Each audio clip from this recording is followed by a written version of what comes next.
ಹಾಸನ ಜಿಲ್ಲೆಯಲ್ಲಿ ಶಕ್ತಿಯುತವಾಗಿ ಬೆಳೆಯುತ್ತಿರುವ ಕಾಂಗ್ರೆಸ್ ಅಲ್ಲಿ ಒಡಕು ಸೃಷ್ಟಿಸಿ ಪಕ್ಷ ವಿರೋಧಿ ಚಟುವಟಿಕೆಯಲ್ಲಿ ತೊಡಗಿರುವ ಮಾಜಿ ಸಚಿವ ಬಿ ಶಿವರಾಮ್ ಅವರನ್ನು ಪಕ್ಷದಿಂದ ಉಚ್ಚಾಟನೆ ಮಾಡಬೇಕು ಎಂದು ಕಾಂಗ್ರೆಸ್ ಮುಖಂಡ ವಿನಯ್ ಗಾಂಧಿ ಹೇಳಿದ್ದಾರೆ.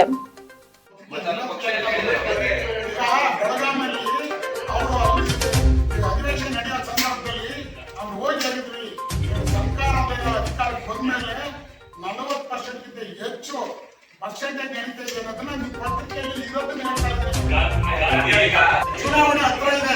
ಪಾರ್ಲಿಮೆಂಟ್ ಗೆಲ್ತಕ್ಕಂತ ವಾತಾವರಣ ಇದೆ ಇಡೀ ರಾಜ್ಯದಲ್ಲಿ. ಯಾರ ಬಿಜೆಪಿಯವರು ಅದನ್ನ ಗುರುತು ಮಾಡಿ ಹೇಳ್ತಾ ಇದ್ದಾರೆ. ಮಾಜಿ ಸಚಿವರು ಹಾಸನ ಜಿಲ್ಲೆಯಲ್ಲಿ ಮಾತ್ರ ಭ್ರಷ್ಟಾಚಾರ ನಡೀತಿದೆ ಅಂತ ಹೇಳ್ತಾರೆ. ಪತ್ರಿಕಾಗೋಷ್ಠಿಯಲ್ಲಿ ಶನಿವಾರ ಮಾತನಾಡಿದ ಅವರು, ಕಾಂಗ್ರೆಸ್ ಪಕ್ಷದ ಗ್ಯಾರಂಟಿ ಯೋಜನೆಗಳಿಂದ ಕಾಂಗ್ರೆಸ್ ಪಕ್ಷದ ಬಗ್ಗೆ ಜನರ ಒಲವು ಹೆಚ್ಚಾಗಿದೆ. ಜೊತೆಗೆ ಮುಂದಿನ ಲೋಕಸಭಾ ಚುನಾವಣೆಯಲ್ಲಿ ಗೆಲ್ಲುವ ವಿಶ್ವಾಸ ಇದೆ. ಈ ನಡುವೆ ಬಿ ಶಿವರಾಮ್ ಸ್ವಪಕ್ಷ ಕಾರ್ಯಕರ್ತರು ಹಾಗೂ ಸಚಿವರ ವಿರುದ್ಧ ಮಾತನಾಡುವ ಮೂಲಕ ಪಕ್ಷದಲ್ಲಿ ಒಡಕು ಸೃಷ್ಟಿ ಮಾಡಿದ್ದಾರೆ ಎಂದು ದೂರಿದರು.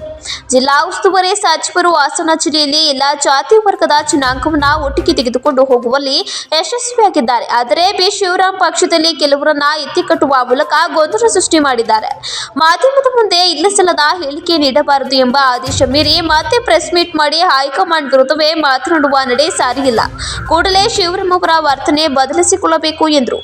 ಮಾಜಿ ಸಚಿವ ಬಿ ಶಿವರಾಮ್ ಕಾಂಗ್ರೆಸ್ ಪಕ್ಷದಿಂದ ಉನ್ನತ ಮಟ್ಟಕ್ಕೇರಿದ್ದು 4 ಬಾರಿ ವಿಧಾನಸಭೆಯಲ್ಲಿ ಗೆದ್ದಿದ್ದು, ಕ್ಯಾಬಿನೆಟ್ ದರ್ಜೆ ಸಚಿವರಾಗಿ ಅಧಿಕಾರ ಪಡೆದಿದ್ದು, ಮಂತ್ರಿಗಳಾದ ಸಂದರ್ಭದಲ್ಲಿ ಜಿಲ್ಲೆಯಲ್ಲಿ ಸಾರ್ವಜನಿಕರನ್ನ ನಿರ್ಲಕ್ಷಿಸಿ ಕೋಟ್ಯಾಂತರ ರೂಪಾಯಿ ಹಣ ಮಾಡಿಕೊಂಡು ಪರಿಣಾಮ ಜಿಲ್ಲೆಯ ಮತದಾರರು ನಂತರ ಮುಂದಿನ 4 ಚುನಾವಣೆಗಳಲ್ಲಿ ಹೀನಾಯವಾಗಿ ಸೋಲಿಸಿದ್ದಾರೆ. ಮೊದಲ ಬಾರಿ ಹಾಸನ ವಿಧಾನಸಭೆಯಲ್ಲಿ ಸುಮಾರು 17,000 ಮತಗಳ ಅಂತರದಲ್ಲಿ ಸೋತಿದ್ದು, 2ನೇ ಬಾರಿ ಲೋಕಸಭೆ ಚುನಾವಣೆಯಲ್ಲಿ ಸುಮಾರು 3 ಲಕ್ಷ ಅಂತರದಿಂದ ಹೀನಾಯವಾಗಿ ಸೋತಿದ್ದಾರೆ. 3ನೇ ಬಾರಿ ಅರಸೀಕೆರೆಯಿಂದಲೂ ಹೀನಾಯವಾಗಿ ಸೋತಿದ್ದಾರೆ. 4ನೇ ಬಾರಿ 2023ರಲ್ಲಿ ಬೇಲೂರಿನಿಂದಲೂ ಸಹ ಹೀನಾಯವಾಗಿ ಸೋತಿದ್ದಾರೆ. ಬೇಲೂರಿನಲ್ಲಿ ಕಾಫಿ ಬೋರ್ಡ್ ಗುಮಾಸ್ತರಿಗೆ ಕೆಲಸ ಮಾಡುತ್ತಿದ್ರು ಎಚ್.ಎನ್. ನಂಜೇಗೌಡ ಅವರ ಕೃಪಾ ಕಟಾಕ್ಷದಿಂದ ಜಿಲ್ಲಾ ಪಂಚಾಯಿತಿ ಅಭ್ಯರ್ಥಿಯಾಗಿ ಚುನಾವಣೆಯಲ್ಲಿ ಸೋತು ಠೇವಣಿ ಕಳೆದುಕೊಂಡ ಏಕೈಕ ವ್ಯಕ್ತಿ.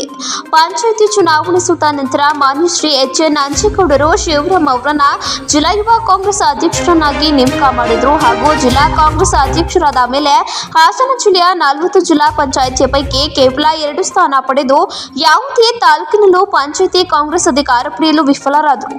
ಪಕ್ಷದಲ್ಲಿ ಎಲ್ಲ ಸ್ಥಾನಮಾನ ನೀಡಿದ್ರು ಪಕ್ಷದ ವಿರುದ್ಧವೇ ಬಹಿರಂಗವಾಗಿ ಮಾತನಾಡುವ ಶಿವರಾಮ್ ಅವರ ನಡೆ ಖಂಡನೀಯ. ಹೈಕಮಾಂಡ್ ಅವರ ನಡವಳಿಕೆಯನ್ನ ಗಂಭೀರವಾಗಿ ಪರಿಗಣಿಸಿ ಶಿಸ್ತು ಕ್ರಮ ಜರುಗಿಸಬೇಕು ಎಂದು ಒತ್ತಾಯಿಸಿದರು. ಪತ್ರಿಕಾಗೋಷ್ಠಿಯಲ್ಲಿ ಕಾಂಗ್ರೆಸ್ ಮುಖಂಡರಾದ ಮುನಿಸ್ವಾಮಿ, ಅರುಣ್ ಪಾಷಾ, ಶಂಕರ್ ಇತರರು ಉಪಸ್ಥಿತರಿದ್ದರು. ಕಾಂಗ್ರೆಸ್ ಕಚೇರಿ ಇದೆ. ಯಾರು ಹೋಗ್ಬಾರ್ದು, ಅವ್ರ ಮೇಲೆ ಪ್ರಮಾಣ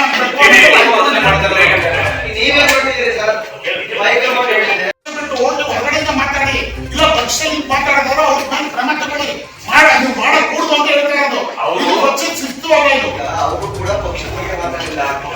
ಪಕ್ಷದ ಬಗ್ಗೆ ಮಾಡಿದ್ದು ನಮ್ಮ ಸಾಕ್ಷಿ ಕೇಳ್ತಾನೆ. ಅವ್ರ ಮೇಲೆ ನಿರಂತರವಾಗಿ 2 ತಿಂಗಳಿಂದ ಹೇಳ್ತಾ ಇದ್ರು ತಾನೆ. ಅವ್ರ ಮೇಲೆ ಅವರು ಅದು ಪಕ್ಷದ ಚಟುವಟಿಕೆ ಅಲ್ಲ. ಸಚಿವರು ಉಸ್ತುವಾರಿ ಸಚಿವರ ಮೇಲೆ ಹೇಳಿದ್ರೆ ಪಕ್ಷದ ಚಟುವಟಿಕೆ ಅಲ್ಲ. ಹಾಸನ ಜಿಲ್ಲೆಯಲ್ಲಿ ಕಾನೂನು ಬರಬೇಕು ಬೇಡ.